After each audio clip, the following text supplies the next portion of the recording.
Hi, welcome.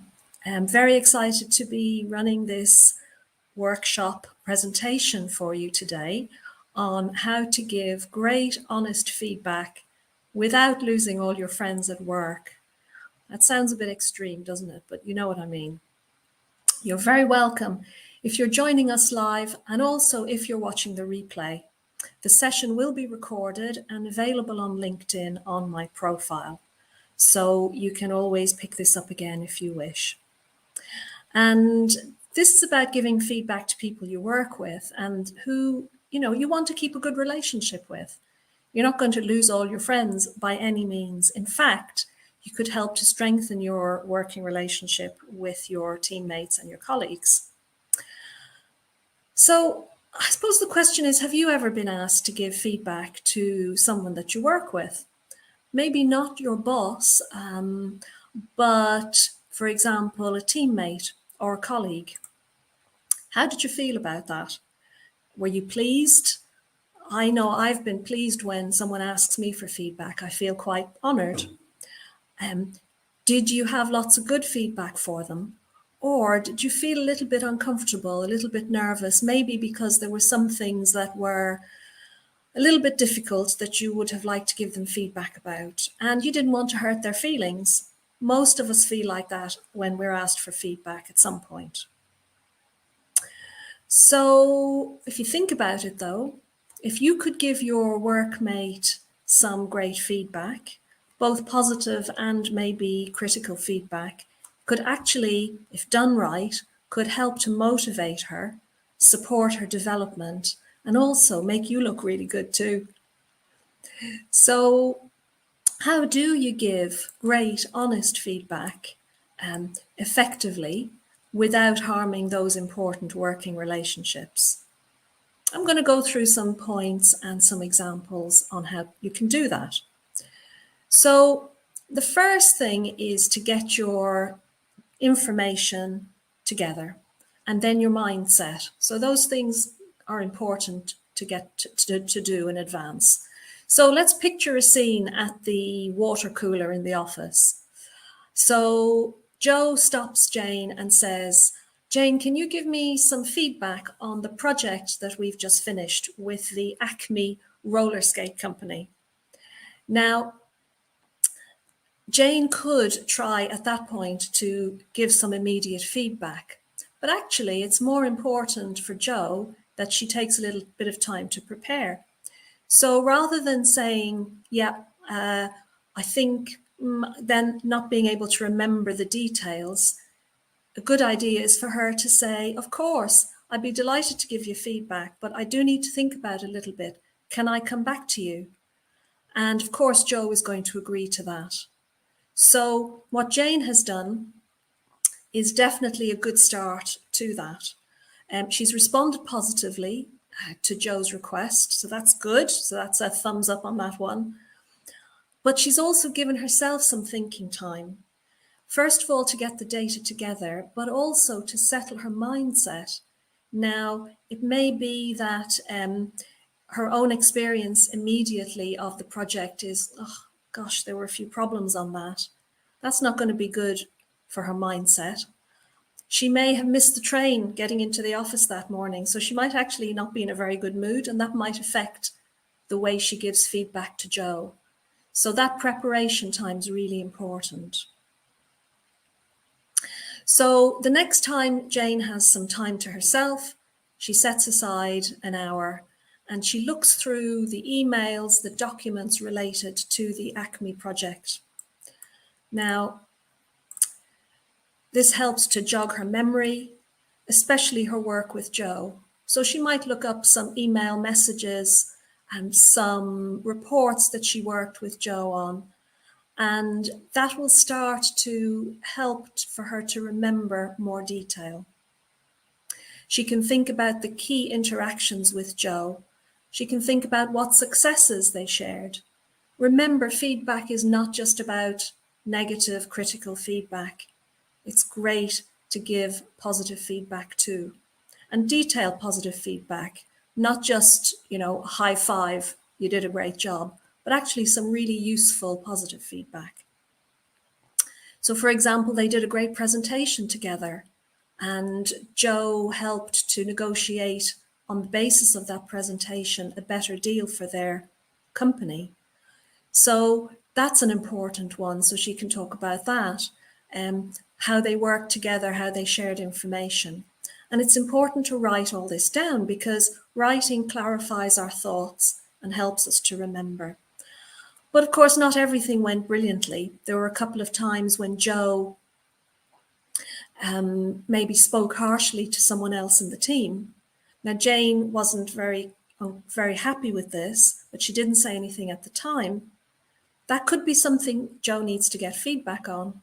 He also missed some deadlines, which meant Jane had to cover for him. And Jane was not very happy about that. She was actually angry about that. So how is she going to express that feedback in a helpful way? So Jane drops in to see her boss, VJ, to help her to get into the right mindset.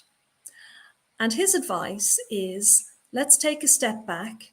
Let's focus just on the incidents, not the individual themselves.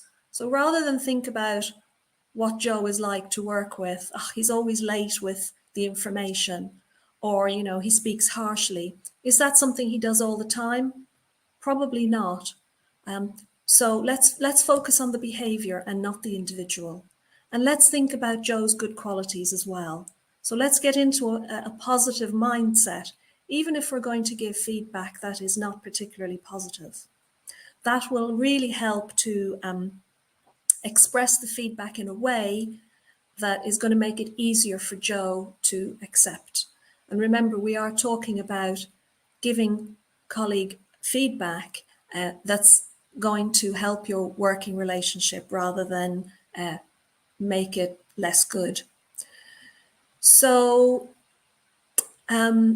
even be specific. What would you like Joe to do differently? If you think about that, then you're already thinking positively about the negative feedback. So this is what happened, Joe. I think it was, when you spoke to Mary in this way, that wasn't very helpful because it made Mary look bad and it caused a bad feeling in the team. What would be great is if you could, speak more positively the way you did in the last team meeting. So if you can link it to the times that Joe has actually done well, then you're saying, I saw this, but I know you can do better. So there are some initial techniques, one about data and one about your actual mindset.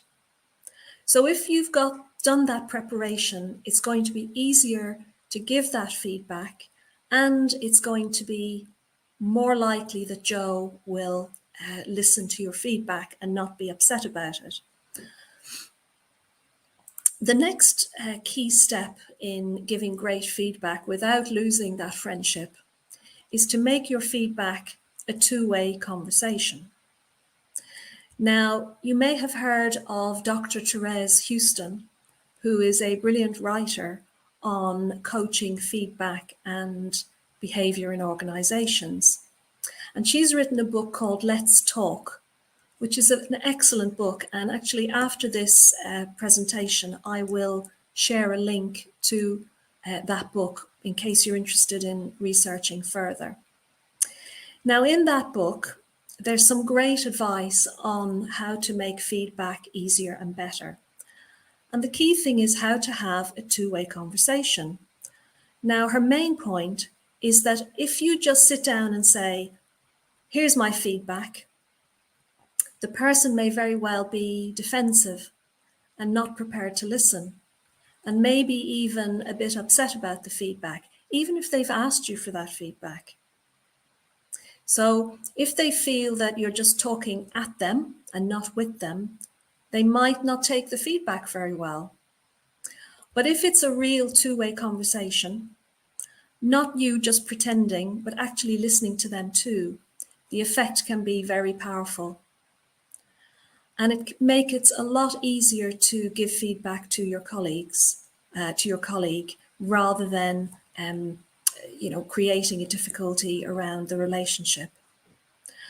One thing that I should say here is that if you have a trusting working relationship, if the level of trust is high with your colleague, it's going to be easier to give that honest feedback. I guess that's obvious, but it is something to think about when you're preparing the feedback that you're going to give. I guess the more trust you have in each other, the more honest you can be in your feedback. But we're talking here about people that you're not necessarily very close to, but that you want to give some honest feedback with. So going back to the book called Let's Talk, some tips on how to do that, how to have that two-way conversation. Firstly, say what your good intentions are at the beginning of the conversation, out loud. So we're having this conversation because you've asked me for feedback. Now, the feedback I'm going to give you, I hope you'll find it useful. The reason I'm doing this and the reason I agreed to give you feedback is because I want you to succeed. I enjoy working with you. I want you to achieve your goals and for us to achieve our team goals together. So I will do what I can to help you. So by saying your good intentions, you're immediately allowing them to relax a little bit. So you're there to help them, not to criticize them just because you want to criticize them. When you've given your feedback in a positive way, ask them what they think. Ask them how they feel about the feedback that you've just given them. You're interested in their view as well. And when you ask them for their view, you're having that two-way conversation. Listen to what they say. So if the person comes back and says, "Oh, I'm not sure, your feedback was that I did this, I could have been, more diplomatic, or that I was late. The reason for this was." So allow them to have their say, listen to that and take it on board. Don't dismiss it. Don't say, "Yeah, but," it's a two-way conversation, a two-way listening as well as speaking. And it's important to recognize strengths and acknowledge those, always in a feedback conversation. Not in a false way, like "you're fantastic," but honestly and with examples. Even when the feedback is positive, be honest, give examples. Don't just do "you're brilliant" or "you're terrible." The next point is, I don't know if you've heard of something called the feedback sandwich.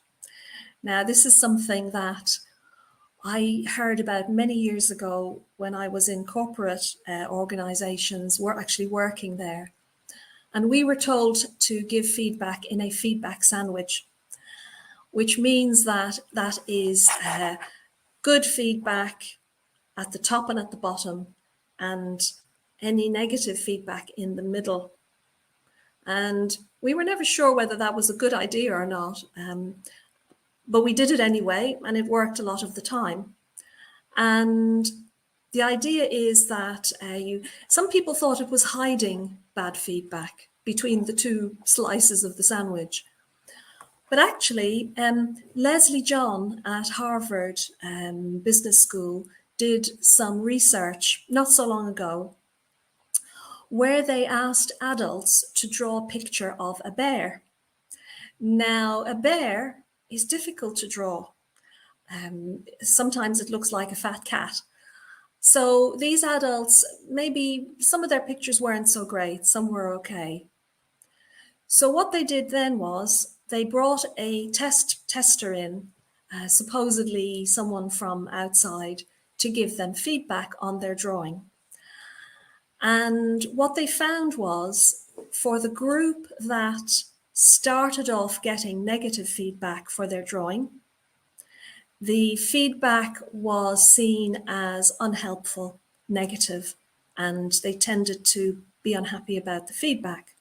So if the first thing you hear is, "Your drawing is terrible, you should do it this way," well, that's not a very good drawing. Then immediately people had a negative view of the feedback. The group that got their positive feedback first and then their negative feedback, actually accepted the feedback much more readily and felt better about it. So in a way, now that's not quite a feedback sandwich. They found that if you then did positive, negative and positive, it didn't make that much difference. So giving more positive feedback at the end didn't make too much difference. But definitely there was a difference between the response from the positive to negative compared to the negative to positive.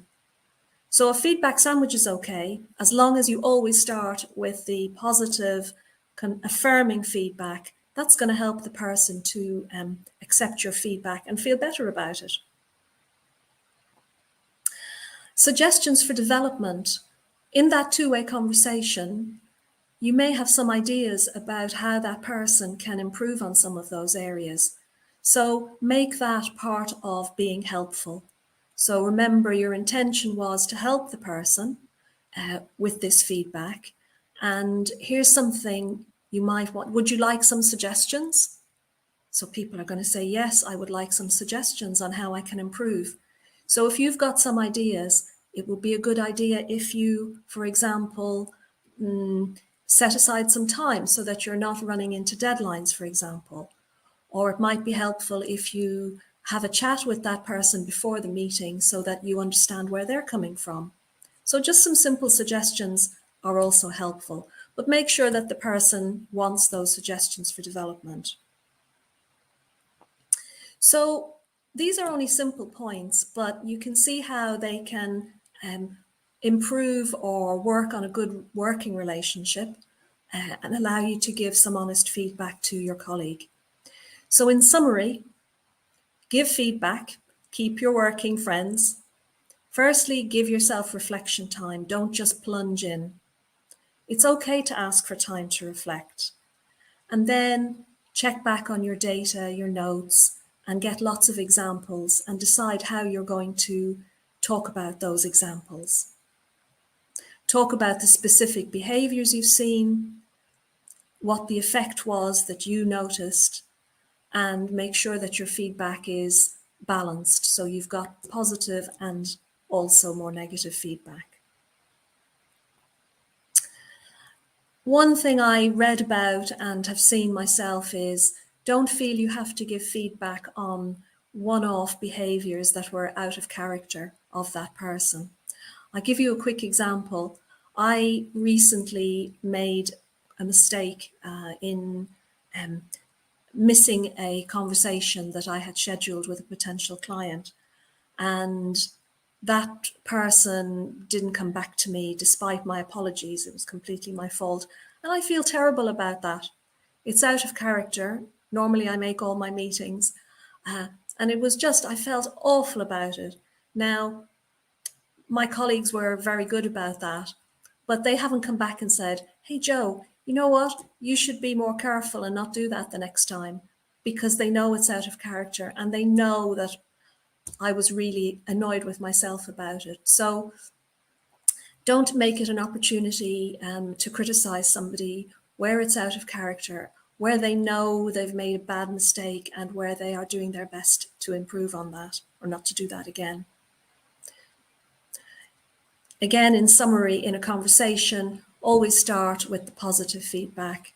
The person will be more inclined to feel that you feel positively about them and that you have a positive intention towards them. And by the way, all these tips apply if you're asked to give written feedback as well, either by email or as part of a 360 feedback, which is a more formal and structured type of feedback. I've had a couple of questions in advance on this topic before I finish up. The example I gave was where the colleague asked for feedback, said, please, can you let me have feedback? I've been asked here, should I give feedback if I'm not asked to? So should you offer feedback to a working colleague, even if they haven't asked? Well, this is kind of your judgment. You need to have a good enough relationship to do this, even where the feedback is positive. If you think that the feedback is going to be negative, then you should do this if you have a strong relationship with your colleague and there is trust between you. And remember, if you give feedback to your colleague regularly and it's good feedback, occasionally negative feedback, that's okay. But if you only go to them when there's something bad, then that's not going to be welcome. So you've got to have that balanced, regular conversation that is mostly positive feedback to allow you to give you permission to then give that more negative feedback when you feel that they need it.